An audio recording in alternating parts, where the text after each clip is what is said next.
திருச்சிற்றம்பலம். குரு வணக்கமே திருவணக்கம். உலகெங்கு வாழும் தமிழ் பெருமக்களுக்கு வணக்கம். எல்லா உயிர்களும் இன்புற்று வாழ்க, கொல்லா நெறியே குவலயத்தில் ஓங்குக. இன்று மகா திருக்கார்த்திகை தினம். இந்த நன்னாளில் மலையே லிங்கமாக இருக்கின்ற திரு அண்ணாமலையில் அற்புதமானதொரு தீபம் ஏற்றி மக்களுக்கு இறைவன் ஜோதி தரிசனம் கொடுத்த அந்த அற்புதமான ஒரு நிகழ்வினை நினைவு கூறும் விதமாக இந்த நாள் திரு அண்ணாமலையில் மகா தீபம் ஏற்றி அண்ணாமலையார் ஜோதி ரூபமாக பக்தர்களுக்கு தரிசனம் தந்து அருள் பாலிக்கிறார். இந்த நாளில் உலகெங்கும் இருந்து பக்தர்கள் திரு அண்ணாமலையை நோக்கி பயணித்து கொண்டிருக்கின்றார்கள். இந்த மலையே லிங்கமாக இருப்பதாக சான்றோர்கள் ஆண்டோர்கள் சொல்கிறார்கள். இந்த மலையில் ஏராளமான அற்புதங்கள் நிகழ்வதாகவும் பெருமக்கள் நமக்கு கூறுகிறார்கள். இந்த மலையை சுற்றி மக்கள் தங்களுடைய பிரார்த்தனையை செய்து கொண்டு கிரிவலமாக வந்து வழிபட்டு பலன் பெறுகிறார்கள்.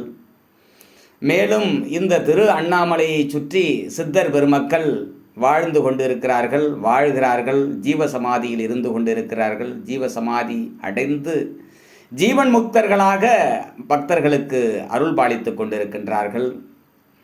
பெருமக்கள் பாடுகிற பொழுது அண்ணாமலை தொழுவார் வண்ணம் அண்ணாமலை தொழுவார் வினை வழுவா வண்ணம் அருமே என்று பெருமக்கள் அண்ணாமலையாரை பாடுகிறார்கள்.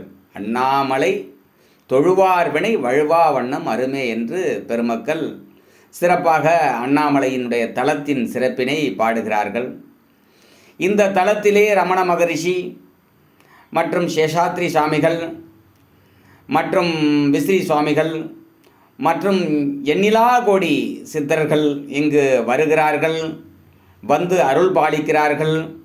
மேலும் ஜீவசமாதியில் ஜீவன் முக்தர்களாக இருந்து கொண்டு மக்களுக்கு அருள் பாலித்து நன்மை செய்து கொண்டிருக்கின்றார்கள்.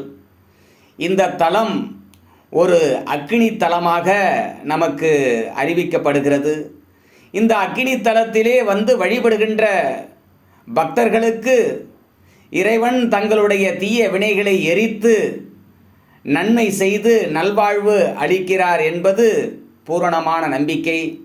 ஆகவே பக்தர்கள் இந்த திருக்கார்த்திகை தினத்தில் இந்த திரு அண்ணாமலைக்கு வந்து திரு அண்ணாமலையீஸ்வரனை வழிபட்டு எல்லா வளம் நலம் பெற்று வாழ்க்கையில் மேன்மேலும் வெற்றிகளை தொட்டு வாழ்வாங்கு வாழ வேண்டுமென்று இந்த தருணத்திலே வேண்டி விழைந்து எல்லா வளம் நலம் பெற்று வாழ்க பல்லாண்டு என்று இந்த தருணத்திலே நானும் உங்களுடன் சேர்ந்து இறைவனை பிரார்த்திக்கின்றேன். நல்லதே நடக்கும். திருச்சிற்றம்பலம்.